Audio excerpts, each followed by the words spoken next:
Hello everybody. It is a Christmas miracle because today I have decided to record a cast.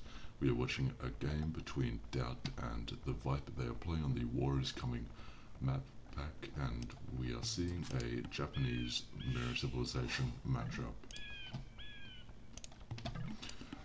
Anyway, the first thing that I want to note about this map actually is I see this quite immediately. The players are incredibly close to one another.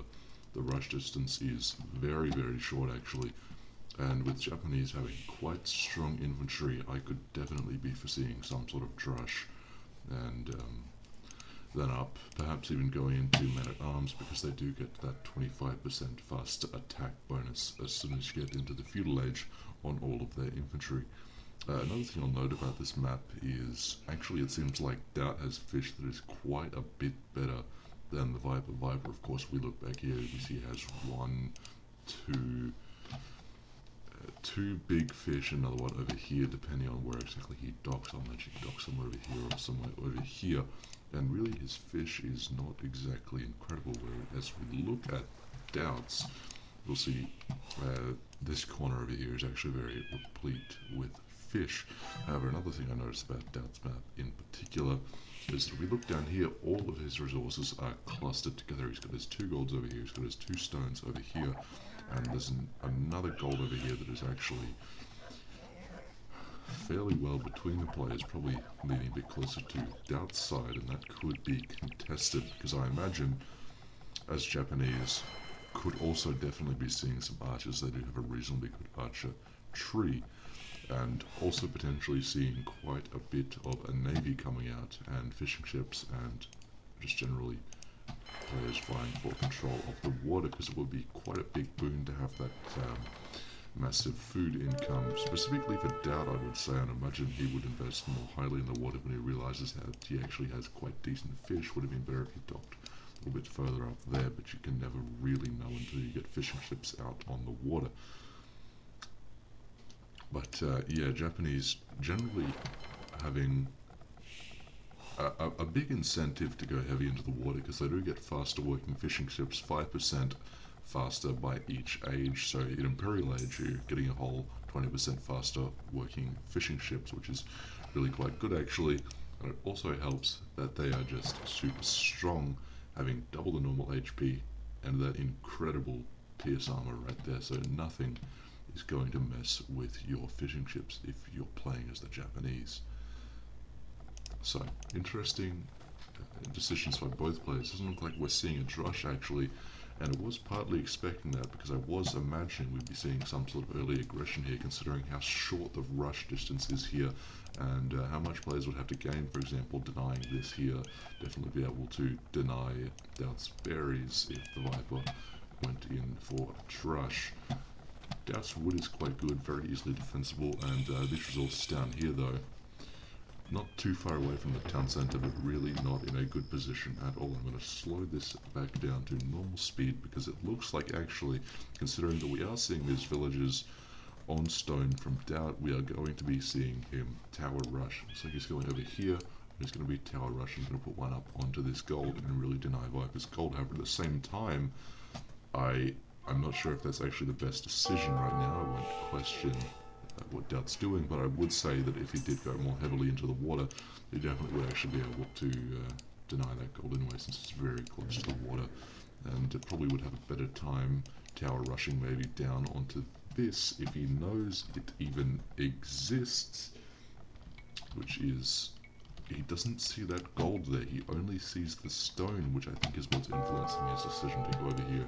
And it looks like he's going to be tower rushing there, another tower up over there. It's going to get him off that wood, get him off that gold, but his backwood's not too bad really. Other than that, he doesn't have much wood around. But I think that's really going to be needing a tower up over here on this gold, or else Viper will just migrate all of his villages over there, put up a mining camp, and then he'll still be able to pump out those archers easily.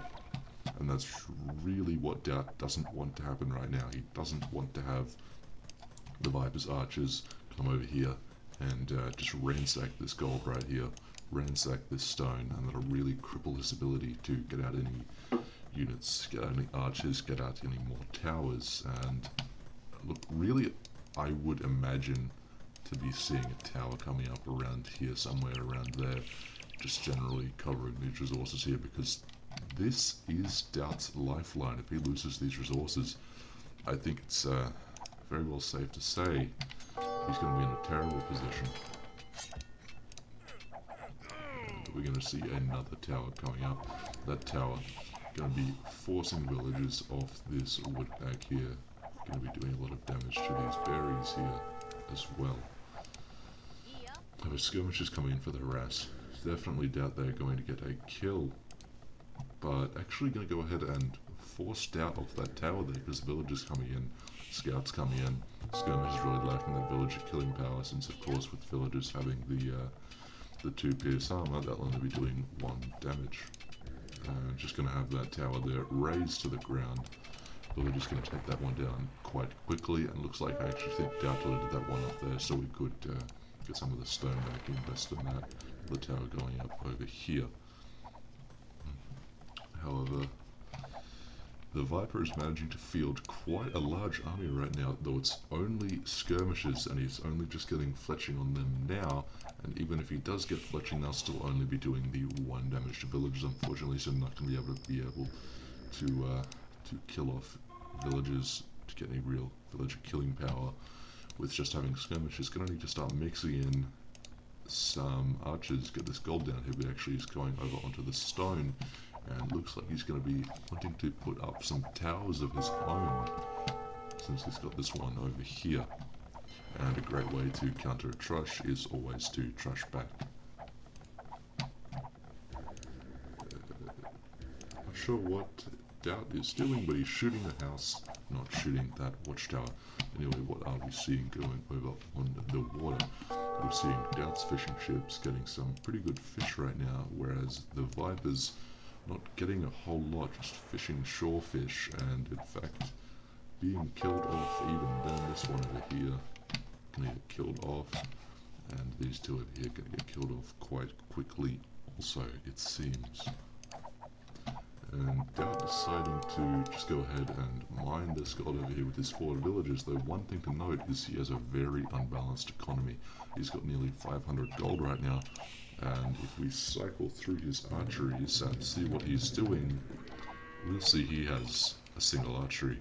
And on that single archery, he's not making a whole lot of archers. He's not really doing a whole lot with his gold, only getting a blacksmith up then. No doubt going to be getting fletching with that, but still not using his gold very effectively, because we go ahead and look at his dock. We see not even any galleys coming out, so really his economy is quite unbalanced now, and he's just stockpiling all that gold, so he needs to be doing something else with that gold. And at the same time, Viper just coming in here, pushing Doubt right off these berries, really going to hurt his food income, since whilst he still has these fishing ships over here, they're not going to be able to do a whole lot to support his entire economy for food, especially if he wants to get up to the castle edge at any reasonable time. Whereas if we look at the Viper, he's just seems as if he is consistently pumping out units, not having any coming out right now. I guess that's because he just wants to go ahead and transition into archers, which is why he's putting a whole lot on this gold over here. He's actually going ahead and making 2 mining camps. He's really going to want to saturate that gold, and looks like he's just going to go ahead and push Doubt quite hard with a lot of archers right now, since he just is not getting the gold, and Doubt's basically secured that one over there, and really Viper does not have a whole lot of gold. Does he know about this one over here? No, he actually does not know about the existence of that gold down there. So really this is the only one that he knows he has, and going to want to be getting those archers out, going to want to be getting up to the castle edge, and really just going to have to go ahead and push these resources down here quite hard. There's that tower. However, skirmishers don't care too much about tower, having that 3 pierce armor, not really going to be phased a whole lot by these shots coming out from that tower. And Viper's scout just sitting back here, seeing what's going on, and bit of action going on down here. Doubt trying to get his villagers into play, but actually managing to lose off a villager over there. Not good for him at all. Does not want to be losing those villagers, not to skirmishes. And really you can just use villagers to tank the shots and they'll only be taking one hit. And as long as they don't take too much damage, they will be absolutely fine. But yeah, Doubt managing to lose a villager there, going to set him back a little bit. Definitely did not want to be losing those villagers. And Viper seemed to be quite a bit closer to Castle Age actually than Doubt right now. And while we aren't seeing too much action, I'm going to speed this up because it seems like Viper is quite eager to get up into the Castle Age. But in saying that, there he goes again, going back on trying to kill off these foragers and simply deny Doubt his berries. Still though, he does have the good food income back there, whereas Viper doesn't have a whole lot of that, doesn't have any fishing ships out right now, and is instead just having to rely on farms. And he's gone ahead and made a market actually, and I guess he's sold something off. I'm not sure exactly what he did, but I can only imagine he just wanted to sell off some resources or something like that. And this could actually be quite good for the Viper, but he really does need some archers down here if he wants to be killing off the villagers. He's only just getting a few villagers. Really could be getting a whole lot more if he had some archers down here. Does not have the villager killing power to be able to do this, and looks like he's going to get quite a few kills.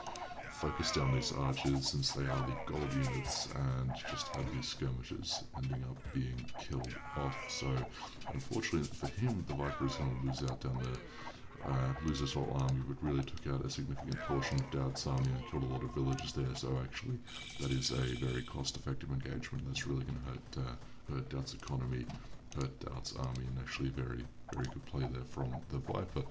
And now we are going to be seeing Crossbowmen, going to be seeing Thumbring, and no doubt going to be seeing Bodkin. Then he comes up with the Siege Workshop here, probably going to be pumping out a few mangonels, get these big hits over here on the archers, on the skirmishers, and we're just going to be starting to push in. And looks like he actually is walled there, or perhaps is not walled there. It's generally hard to tell, but it doesn't look like he's actually walled there.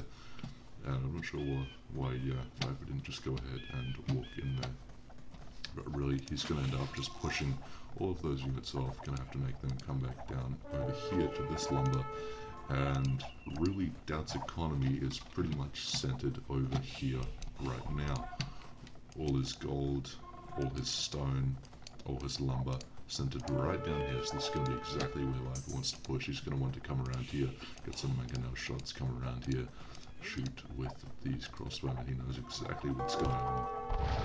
He knows exactly where he wants to be doing the damage.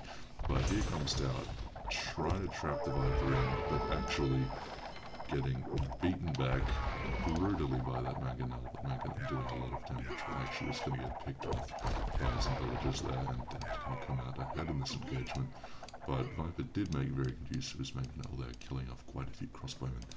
And now it's just going to be us seeing who's going to be able to mass up the most crossbowmen, use them effectively, get in, kill off villagers, and really just do the damage. But Viper making skillful use of his mangonel there, and Doubt going to be trying to do the same, really going to be trying to push in with some mangonel micro and do a lot of damage. And there we go ahead, we see the university coming out, so we're going to be seeing ballistics for that, which really makes a lot of the micro players trying to do with their units quite negligible, since it's very hard actually to dodge arrows by microing when the other player has ballistics. And what we see here is actually Viper microing very effectively, getting a very effective engagement there, and going to be coming up against this mangonel here though. Could be quite bad for him, but Doubt losing all of those practically for free. Viper always getting that mangonel. He's taken that mangonel out. This is really big here actually. I'm not sure why he decided to delete that house. Probably wanted to get that mangonel back in there or something. No clue what he was doing there. and really just not good for doubt at all. We see with that house deleted, Viper jumps onto that immediately, comes back in around here, and really can just pick off Doubt's entire economy, and he's got no chance to do anything about that, since all of these villages here are just fair game to the Viper's crossbowmen. And I'm not sure. Looks like this was too little, too late for Doubt. Getting up this castle over here, again protecting this gold, but not doing anything about the gold down here, and the gold over here that the Viper later realized he had, and also getting some redundancy on this, getting that town center up down there, really just negating the usefulness of this castle over here, and this single lone samurai coming out and not doing a whole lot for Doubt, and really just that house there being deleted off. I guess that was some sort of mistake, some sort of slip up.